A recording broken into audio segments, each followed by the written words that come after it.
Among some evangelical Christians, it is believed that an authentic mark of having been saved is the acquisition of what is called a burden for missions.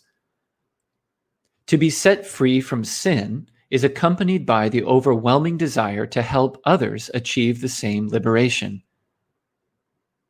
Some people who receive the burden look abroad to once enormous groups of people on foreign shores who never have heard the gospel proclaimed. Others stayed closer to home, looking to make real believers out of nominal cultural Christians. While some great Catholic missionaries certainly ventured out to share the good news of Christ out of a sense of duty and obligation, even burden, the Catholic approach is best situated in the joy of the gospel. We wish no one to face damnation, but first we wish each person to know the fullness of life in the kingdom of heaven, which has already come near. As we engage in our Christian duty of evangelizing, we start locally and move outward. First our families, then our friends, then strangers in our midst, and then the world beyond. But how do we get started? How can we begin our work with joy instead of drudgery? With the light burden that Christ puts upon us, rather than the worldly standards of success? How much technique is required to do it well? What if we say the wrong thing? Won't it run the risk of turning someone away from the church rather than adding to the company of the redeemed? Steve Dawson is here to help. After a somewhat misspent youth, Dawson returned to his Catholic faith as a young adult, and he became, like so many converts and reverts, zealous to see anyone and everyone come to know the peace and freedom he had come to experience. And while the typical person may wait around for just the right moment or pursue some kind of formal training in evangelization, Steve decided his joy simply could not wait.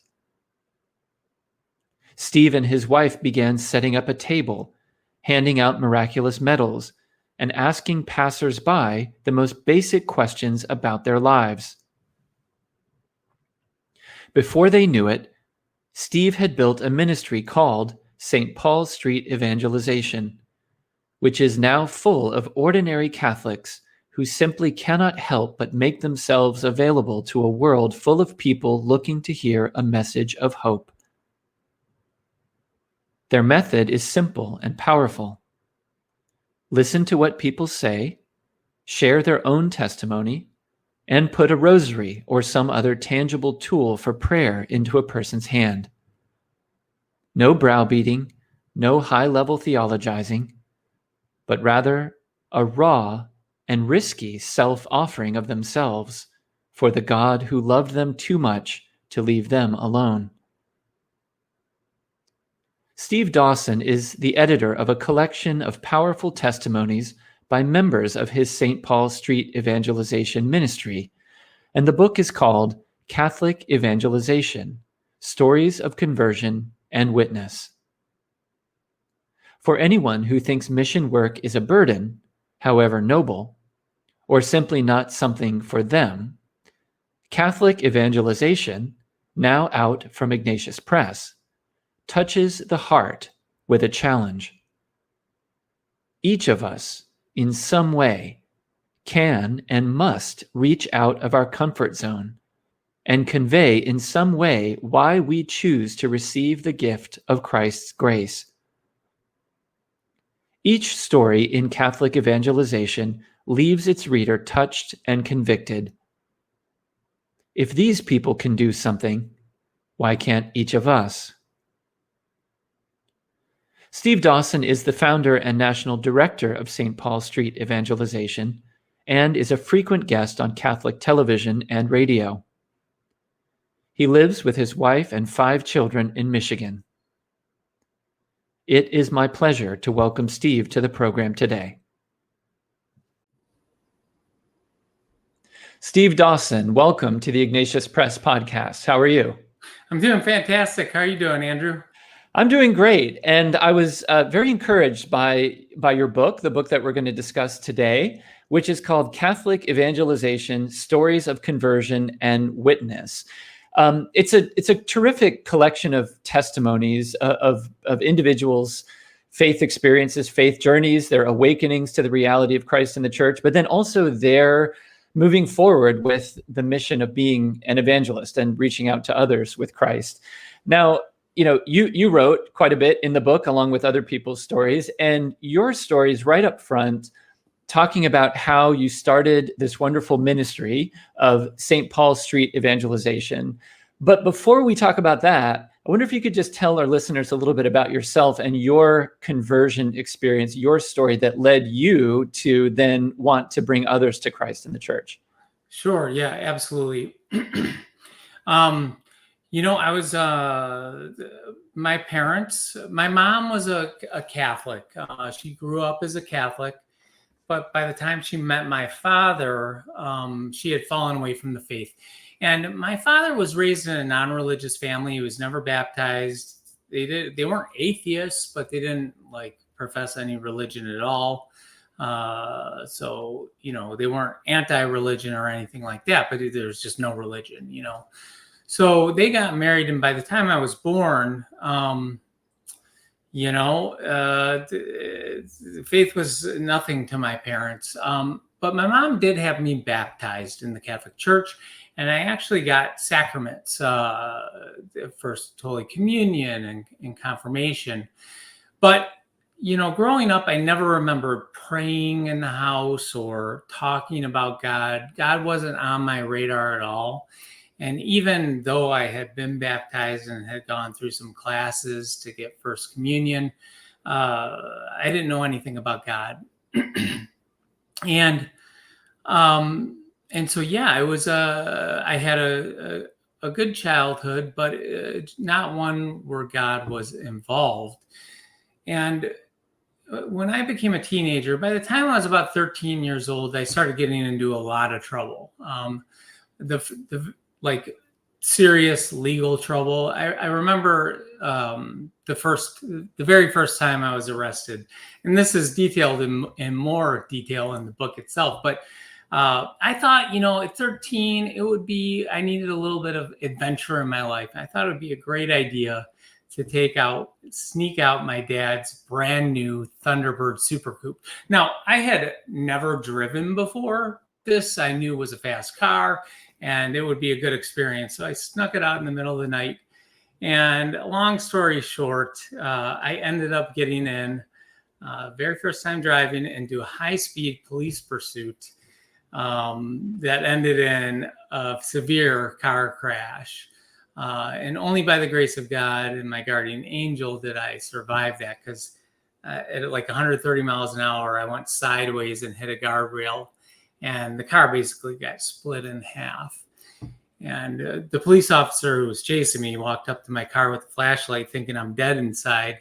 And the power windows still work. So I remember I rolled down the window and I looked at him in shock. And I said, "What seems to be the problem, officer?" He yanked me out of the car and put me in handcuffs, and I went to juvenile detention. And you'd think that would be a wake-up call for me, that it would put me on the straight and narrow. But I just, I just got worse and worse. In high school, I did all the bad things into drugs and rock and roll and girls and all those sorts of things. And yeah, I was just totally out of control, but I felt like I was having a good time in the midst of all the craziness. And at this time, around this time, my mom came back to the Catholic Church. She was searching, and she actually called the Vatican and said, "Can you tell me why I should be Catholic?" And the guy said, "Well, are you Catholic? Were you baptized Catholic?" And she said, "Yeah." And he said, "Well, you're Catholic," and hung up on her.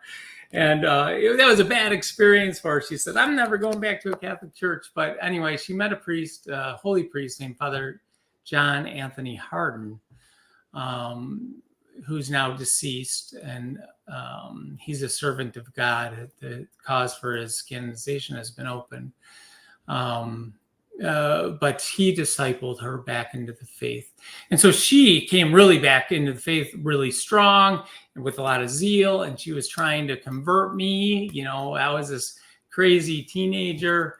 And I always say that I'm the reason for my mom's conversion, you know, because I made her hit her knees. You know, what am I going to do with this kid? So, but I didn't want to hear anything about religion or God or anything, you know.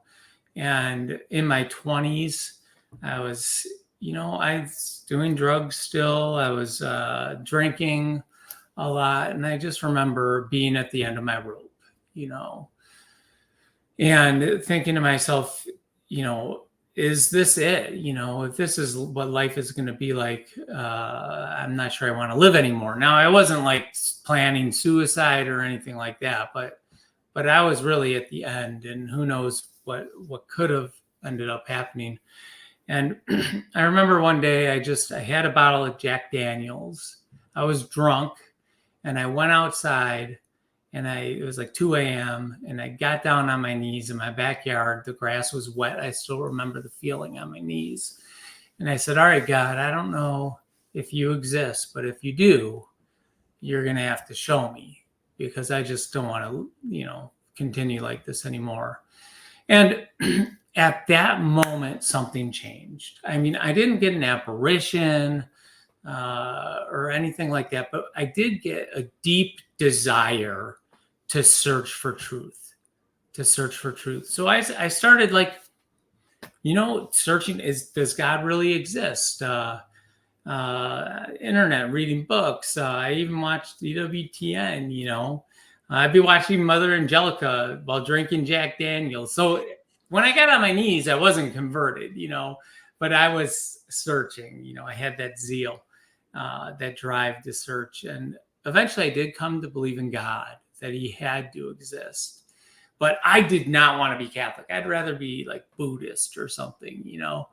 I thought, you know, Buddhist is cool. Movie stars are Buddhists, you know. Catholics, you know, I didn't want to have anything to do with it. But, you know, God got me. And it became clear to me that Jesus Christ was the Son of God, the Savior of the world, this, you know, and I eventually came to believe that, you know, if Jesus Christ is who he says he was, and you know, that the Catholic Church was definitely the church that he founded through a lot of study. And, you know, in this 5 minutes of me telling that story, I mean, there are maybe hundreds of hours. But even then, at this point, I mean, I'm not going to compare myself to St. Augustine, but I was kind of like him in the sense of, you know, he says, Lord, give me purity, give me chastity, but not yet, you know. So I was convinced of the truth of the faith, but I wasn't ready to give up my, you know, all my vices. So I believed the Catholic Church. You know, was the church founded by God, but I was still getting drunk watching Mother Angelica on TV, you know, on EWTN, and I'd be like, yeah, you know, she's right. She'd be, you know, she was fiery. And, but one day, you know, God gave me the grace to say, okay, enough is enough. And I need to, you know, I need to change. And so I contacted my mother. And I said, I need to go to confession. It was Friday night, maybe 7:00 in the evening. And she's like, okay, yeah, it's Saturdays. There's confessions on Saturdays. I was like, no, I need to go tonight. And she said, no, we go Saturday. You know, it's 7:00 at night. I said, I need to go tonight. She said, Saturday. So anyway, I said, well, what would happen to me? I said, I'm in mortal sin. What would happen to me if I died tonight? And so she looked at me and she said, let me call somebody I know. So she called a priest friend of hers, and she handed me the phone, and I'm talking to him, and same thing. I'll see you tomorrow. I'll see you tomorrow. I said, what would happen to me, Father, if I died tonight? And he said, I'll see you in 15 minutes. Wow. Wow. Because he knew what the answer was. I mean, you could trust in God's mercy and all that sort of thing, but he knew, it was serious. So anyway, I went, 8:00 at night, and that confession took about an hour and a half long, and my penance was 30 rosaries. And I think I got off easy. In the early church, my penance would have been the rest of your life in sackcloth and ashes and bread and water. 30 rosaries is nothing. But yeah, I mean, so that was my conversion. And after that, God just gave me a great zeal for the gospel. He gave me a supernatural grace to get out of all the sins. Like, it was, once I came out of that confessional, I didn't have a problem picking up another drink or looking at girls in the same way. Like, God just gave me a supernatural grace to get out of all those sins completely. And I know that he did that. It's an extraordinary thing, but I know that he did it, because if he didn't do it, I would have never made it. Yeah. There's so much more in the account that you write in your book, but just to fast forward a little bit, you think a little bit about maybe a priestly vocation, but then you end up meeting your wife and getting married, and the two of you end up out in Oregon, where you're a student again, and you're, as you say, you're really zealous. You want to evangelize, and there we see the beginnings of this ministry, this Saint Paul Street Evangelization ministry that is now a really big deal. So tell us just in just a couple more minutes, sort of about the birth of the ministry then that comes from this conversion that you've experienced. Sure, yeah. So as you said, I knew I was called to evangelize. But I didn't really know how to do it. So I heard the story of St. Maximilian Kolbe, and he did something very simple for evangelization. He handed out miraculous medals. And I thought that I could do that. It'd be hard for me to walk up to a random person and say, can I tell you about Jesus? But I could walk up to that same person and say, hey, can I offer you this free gift? It's a miraculous medal.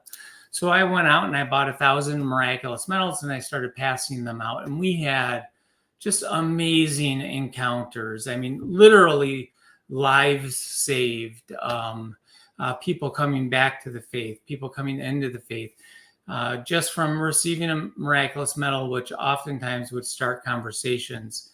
So as you said, I was in Portland, Oregon, and my wife and I were out on a walk, and I was doing this personal ministry, passing out miraculous medals to random people. But, I was out there, we would be walking, and all of a sudden we'd encounter the Jehovah's Witnesses, and they'd be evangelizing.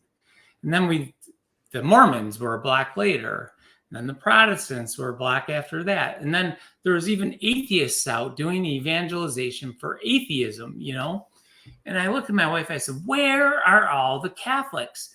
Because when I read the scriptures, this public evangelization in public is like the most highlighted form of evangelization that there is in scriptures and throughout the history of the church. Jonah in Nineveh, John the Baptist, Jesus, the apostles, the 72 into the towns and squares and villages. You have Peter and John in the temple in Acts. You have Paul in the Areopagus. And then, you move out of the New Testament, it's like St. Francis Xavier, St. Francis of Assisi, St. Dominic, the North American martyrs who came over here. I mean, the North American martyrs, when they were evangelizing the Indians, they didn't just simply come over here, build the church, and start saying mass and wait for the Indians to come to them. No, they went into the streets of their time and they engaged people. So throughout the history of the church, this is how the church grew. This was normative evangelization in the Catholic Church. And for whatever reason, I realized that we've lost that in the Catholic Church. You talk to Catholics and they'd say, well, street evangelization, this public evangelization is not Catholic. Catholics evangelize by by doing good works and things like that. Well, that's true, but we also have always evangelized through Proclamation. And so all these other groups were out there. I said, we need to be doing this too. And so we simply I went in the back of my church that I was going to in Portland. I grabbed some pamphlets off the pamphlet rack at the back of church. I scrambled up some rosaries. I had some miraculous medals. And we just went out and we set up a picnic blanket and sat down and just sat there and let people walk by. And people would be like, what are you doing? And you're like, passing out free rosaries and miraculous medals. And there was so much fruit. Now, Portland is like crazy. The saying in Portland is keep Portland weird. And truly, I mean, Portland is just, it's crazy. It's weird for sure. And there are probably definitely a lot of stories in the book about how weird Portland is. But, just early on, there was so much fruit, drug dealer coming back to the faith, a Protestant pastor coming into the faith, just lots of fruit. And again, the stories are in the book, but I thought to myself, look, if this can work in Portland, Oregon, it can work anywhere. And if I could just tell other Catholics about what we're doing, we could change the world. So simply, I just called up some friends and I put some posts on Facebook. And before you know it, we had 40 teams of evangelists throughout the country, like within a year, doing this simple method of engaging people out on the streets with rosaries and miraculous medals and pamphlets. And just in a non-confrontational way, though. We're not out there with bullhorns. We're not preaching at people who don't want to hear our message. We're just talking to people who want to talk to us, and we're changing hearts and minds. And that's how it began. Yeah, let's explore that a little bit further. You Sure. said there, one of the key things it seems to me that comes through in all the stories of the different people who minister in the organization is how, two points. One, you mentioned the miraculous medals and the rosaries. So one of the pieces of the strategy seems to be you have something for people. Here's something to take with you. Who knows what may come of that if you take this away with you. But the second one that I'd like to hear even a little more about is there's a lot of listening going on. You're actually there to hear people tell you their story rather than, or at least maybe before you offer them something from your knowledge or from, the teaching of the church. How does that play out? Yeah. Well, first of all, that's why the book is good for, not all Catholics are called to do street evangelization. I think more are called to do it than actually do it. But this book gives tips and strategies and stories of ways to evangelize that will work across the board with family members, friends, coworkers. And so listening is super important because, this was a huge learning experience for me because, like I said, I didn't have any training. There was nobody that I knew of that was doing direct public evangelization. There wasn't all the evangelization kind of courses and institutes that there are today back then in 2012. There was a lot of talk about evangelization, the fact that we needed to be doing it, but not a lot of really action that I saw, and definitely not any resources for how to do it. So when I first started going out there, I thought I knew what I needed to tell each and every person. So I learned very quickly that, what I thought a person needed to hear was not what they usually needed to hear. And in order for me to actually help them, which is what I really wanted to do, I didn't want to shove Catholicism down their throat, but I wanted to help. I needed to know their story because every person needs to be spoken into their story. So that listening kind of, our method of, we want to listen, befriend, proclaim, and invite. It can be done in a 5-minute conversation, and it can be done with a rosary. So like, for example, hey, would you like a free rosary? Great. Do you go to church? And so you start asking questions. Do you go to church? Do you believe in God? If they go to church, what church do you go to? If they're Catholic, are you going to Mass? When was the last time you've been to Mass? So there are all sorts of different types of questions that you can ask a person to kind of find out where they're at on the spiritual spectrum, from atheist on one end to agnostic to non-Christian believer in God to Christian, not Catholic, to Catholic but lukewarm, to Catholic who's practicing, even more advanced, like daily Mass attender or evangelist Catholic. There's always something you can speak into, but you got to know where that's at, and you got to understand what the need is, and people will open up to you, especially with the help of the Holy Spirit. But you really have to listen, and then you can speak into that through your own personal testimony. So listening is critical. You're not going to get very far as an evangelist if you're doing all the talking, which I happen to be doing right now. So I'll turn it back to you. Well, we're here to listen to you, and so far it's really interesting stuff, as is the book. Just related to the stuff that you've just been talking about, one of the early chapters in the book is by Adam Janke, I believe is his name, and he talks about the basic evangelism training. So you actually have a developed training program that you teach to people who want to engage in this ministry, right? Absolutely, yeah. Adam was one of our first street evangelization team leaders. He was a DRE. And he saw what we were doing. He's like, yeah, why aren't we doing this? So he started a team. And then eventually we hired him. And now he's our chief operating officer. But he's a very good and gifted teacher. And one of the things that we realized very early on was that, we were setting up teams, but, nobody really knew what to do. Like I said, there wasn't any basic evangelization training. So we developed it. We developed the basic evangelization training.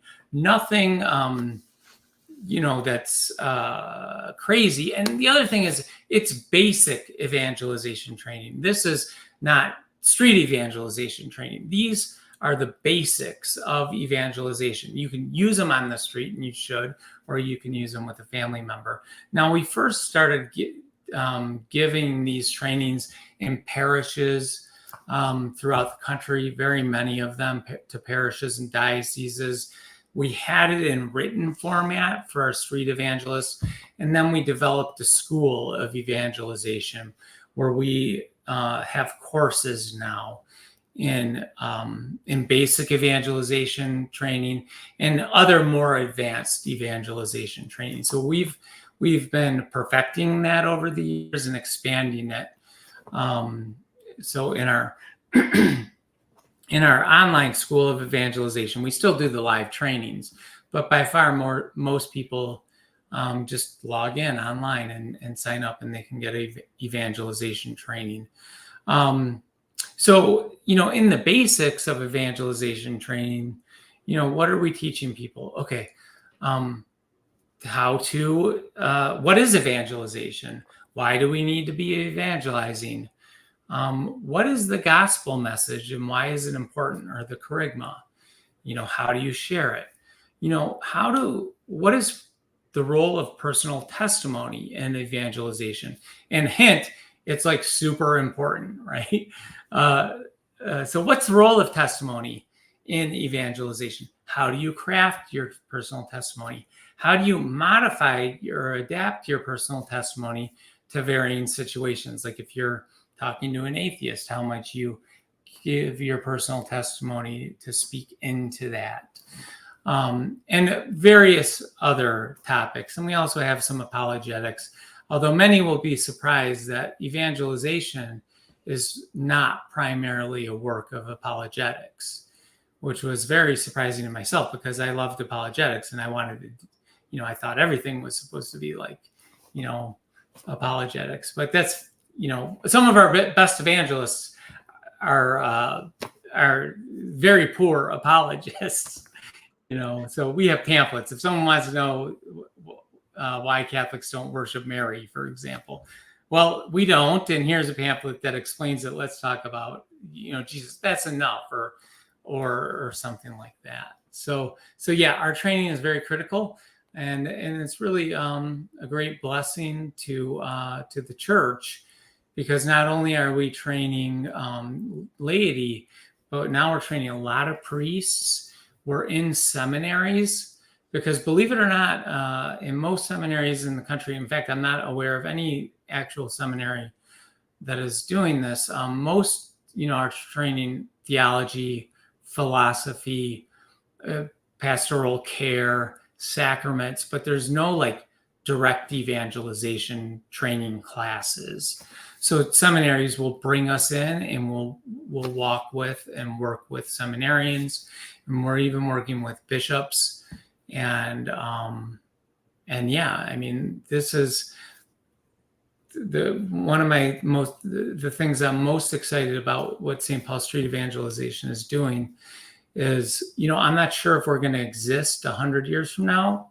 Hopefully we won't, but what I am sure about is the church is going to be a different place because we have existed. Hopefully we won't exist because this direct public evangelization will become so normalized that parishes are teaching it, like priests know how to do it. They're teaching it in seminaries, and the laity are actually doing it in every diocese and parish in the country. That's a really compelling vision, Steve. And it really seems to just underline what comes through in so many of the stories, that what this ministry is a real service to the church. It isn't some kind of competition. It isn't, it really is committed Catholics wanting to bring other people into what we believe is the fullness of the faith. So I love what you're saying there about how your organization may disappear because the church just knows how to do what you do. Right. Yeah. And not may disappear, hopefully will disappear. Yeah. I don't see it disappearing, the need for us anytime soon, like meaning the next decade, but things are changing, seminary professors, bishops are talking about this. They're trying to implement these things. And we have a lot, like over 200 street evangelization teams all over the country, thousands of evangelists and students that are kind of on our books. But we've inspired, many other groups that are out there who have been inspired very directly by what we're doing. They learn from us, and are just doing that in their parish. So they have no official connection. So that is growing. And just one kind of example of this, I mean, early on, I would give a talk in a parish, maybe let's say to 100 people. And I'd ask, the group, how many of you have ever seen Jehovah's Witnesses doing public evangelization? All the hands go up. What about Mormons? All the hands. Protestant Christians, all the hands. How many of you have even heard of Catholics doing street evangelization? All the hands go down, all of them, and then it's like, well, how many of you, anyway, so but when I ask those same questions today, it's not like that. It's like hands are up, not every hand, but I'd say at least half of the hands are up, have either seen Catholics doing street evangelization or at least heard of it. And now it's becoming more normal. We're not all the way there yet. There's still a lot of this misconception that public evangelization is something that Protestants do, or the Jehovah's Witnesses. Catholics don't evangelize that like that. There is still that out there, but it's definitely changed. I mean, there's a double-digit percentage difference, and I'm not going to say we're the only reason for that. There's a lot of, but I think we're a big major part of it. And so it's so blessed by God to be, I'm not patting myself on the back. This is not me. It's not me. The Holy Spirit chose me because, like, if he can do this through me, the drug addict guy, who is basically, wanted to kill himself, then it's got to be God, because I'm not this, this smart, you know what I mean, or holy, definitely. Well, you're doing something right, and as are the people who participate in the ministry with you. And let's talk for a few minutes about a few of the stories that are in the book. They're really compelling. A lot of them have the same kind of dramatic quality that of the story you told about yourself, Steve. I mean, each person has their own conversion story or their own sort of faith journey that they can explain how they kind of came to the place where they wanted to share their faith with people. Let's talk about a couple of them. One of them is a woman called Lucy Stam. And I was really struck by this one because the chapter is called God's Second Choice. And it was a great reminder to me that, you can learn some technique. You can sort of try to learn the best practices for doing something that you believe God has called you to do. But ultimately, the best thing is just to offer yourself to God and say, I might not even be very good at this, but do with me what you will. I wonder if you could say more about that. Yeah, I mean, Lucy's a great example. She, I think she would say about herself, I mean, she's, if you knew Lucy, you wouldn't think she was like an evangelist material. Everybody thinks, well, in order to be an evangelist, you need to be this like extroverted, really outgoing kind of person. There's also this misconception that you just have to love Jesus so much that you can't keep him in.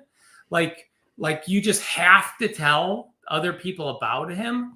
And I'll be honest, I'm not that type of a person. I know people like that, and I wish I had that. But really, it's for me, it's an understanding that I have a responsibility, kind of like a police officer, who arrives on a crime scene and there's a shootout going on, and he knows there's children or people's lives are at stake.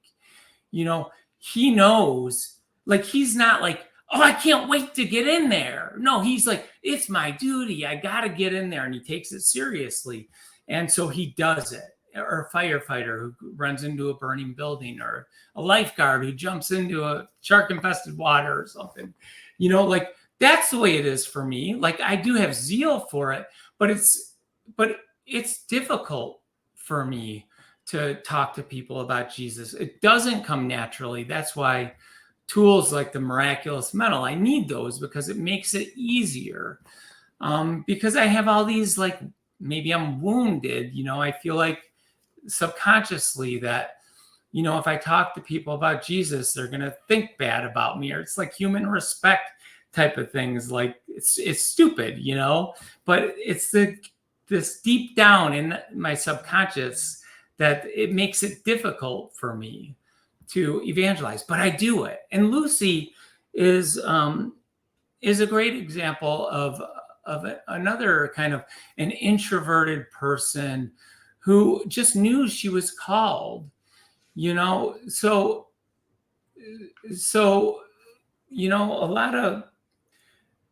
a lot of people say, well, I'm not an evangelist because I don't have the charism of evangelization, or the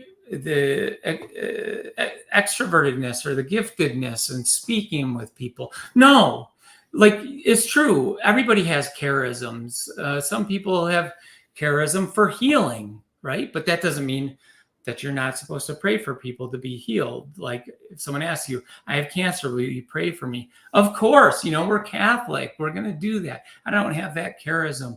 I'll tell you another, I don't have the charism of hospitality, but that doesn't mean I'm allowed to be a jerk to people, And not everybody has the specific charism to be an evangelist, but we're all called to evangelize, So we're, so anyway, we have very many. In fact, Adam, who we talked about earlier, who developed our trainings. He's a very introverted person, and is a great evangelist. Lucy, and so many others. Because look, it's not about, being some charismatic personality.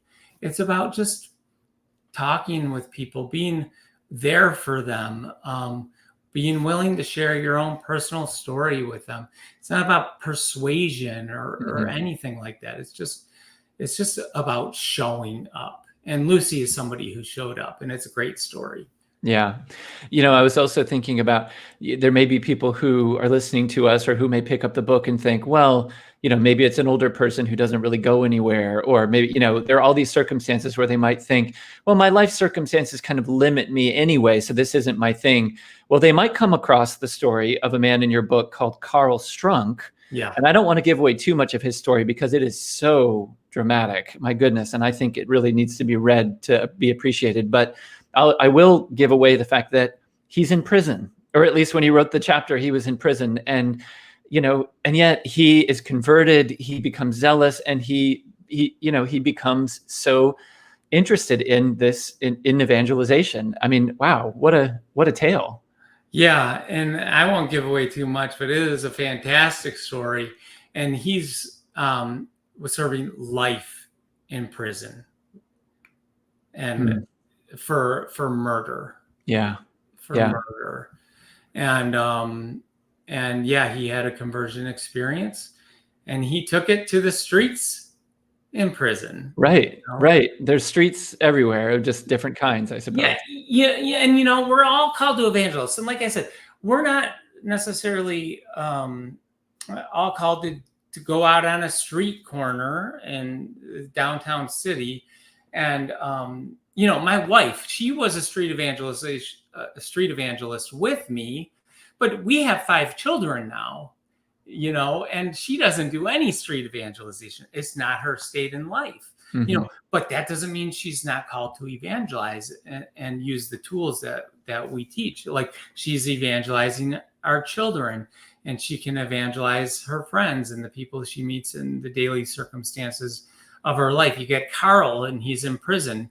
And, he's doing, we consider street evangelization. It's not necessarily like we're on a street corner. It's any sort of evangelization that one person does with a person they've never met before. So it's also called direct evangelization. But this could be, door-to-door evangelization, street evangelization on the corner. It could be talking to your waitress, or talking to the person who's sitting next to you on the plane, or somebody in a grocery store. So yeah, and then, even cloistered religious nuns. I mean,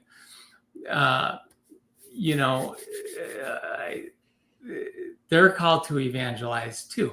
First and foremost, through their prayer and sacrifice. But secondarily, they're called to be a witness to their fellow religious. Yeah. Yeah.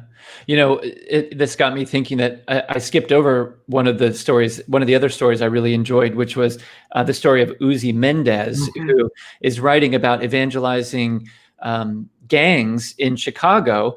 But the thing I loved best about his story, I will give away just this little part, is, to me, the most powerful thing that happened in his testimony was his talking about sharing his faith with his father. That really, like, he's out on the streets talking to gang members, but ultimately it's like, there's something powerful that happens within his own family. Yeah. Yeah. And the Uzi story is like, I mean, not only was Uzi evangelizing gang members, he was a gang member. I mean, that was why his name was Uzi, because he, like, if you don't know, Uzi is a type of machine gun,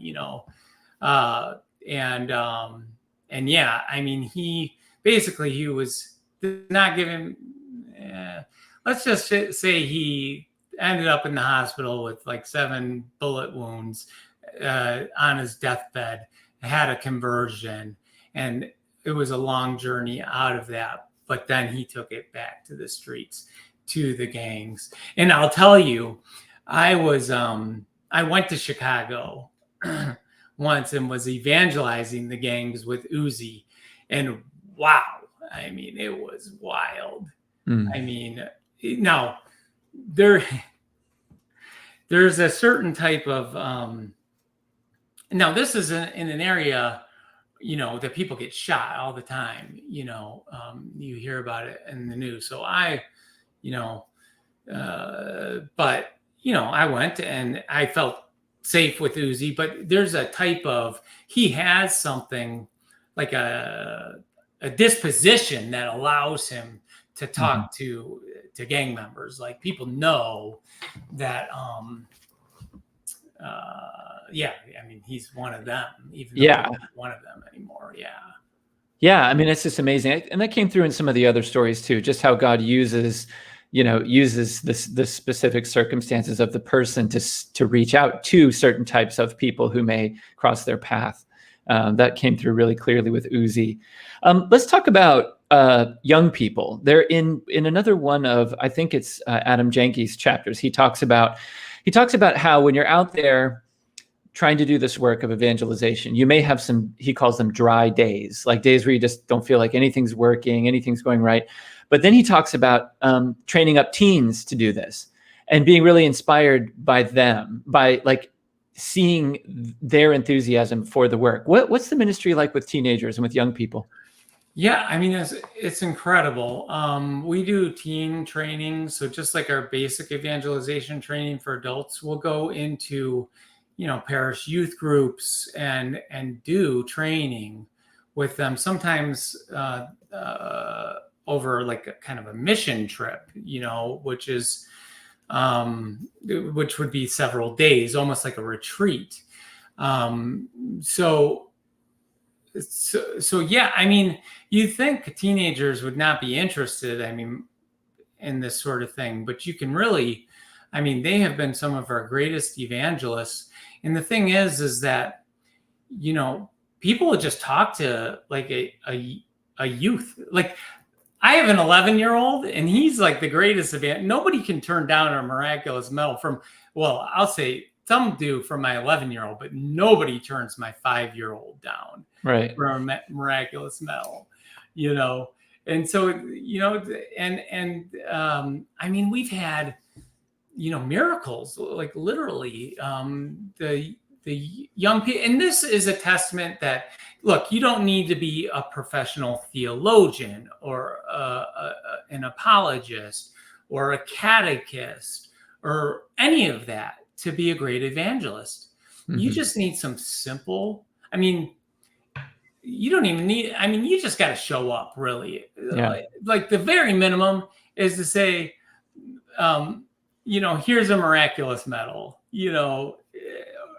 or where do you go to church? Like, that's the minimum. God will do the rest. I mean, you don't have to have any training, but there are some tips and tools, which can make you more effective. But these stories with the teens, it just goes to show that, and really the stories of, I think, everybody in our book. I mean, none of us are, trained evangelists or anything like that. But just goes to show, a teenager can get a few hours worth of training, learn their testimony, learn how to pray with people, learn how to share their story, and go out there and change people's lives. Yeah. Let's end with this, Steve. You and I love the church, and we want people to come into the church or come back to the church.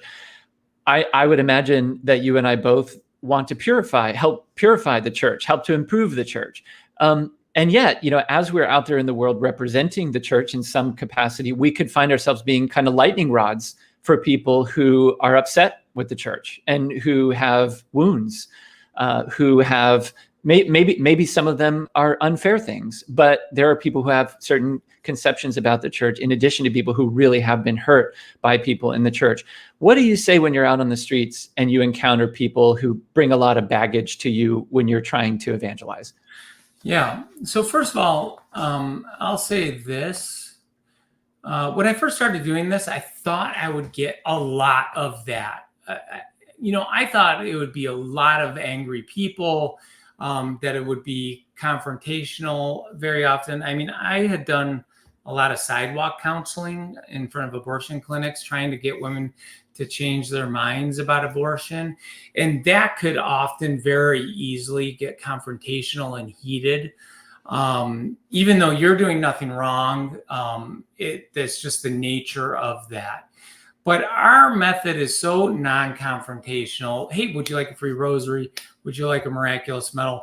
Most people who really hate the church, they're not going to sit there and, get into a fight with us. They'll just keep walking. Mm-hmm. But there are people who have been wounded by the church, but it doesn't. I can only think of one time, I've had thousands of conversations. One time when it was very heated, in my strategy, my suggestion, and my own personal strategy, which is very effective for me and for those of us who use it, is agree with them where you can, and apologize in the name of Jesus and in the name of the church, and be Jesus to them. And don't lead with, like, let's say it's on the sex abuse crisis.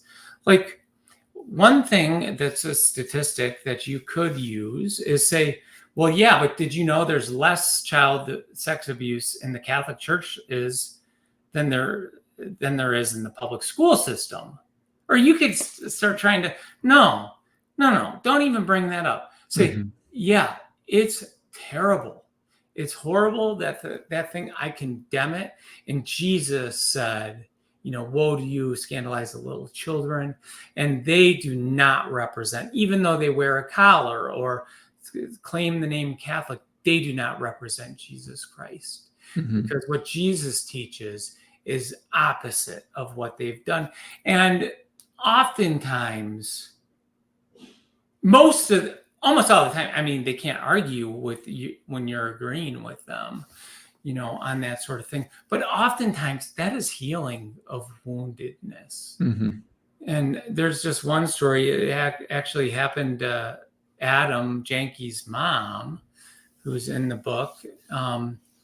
She was wounded by the church. A priest said some things to her a very long time ago, and she left the church.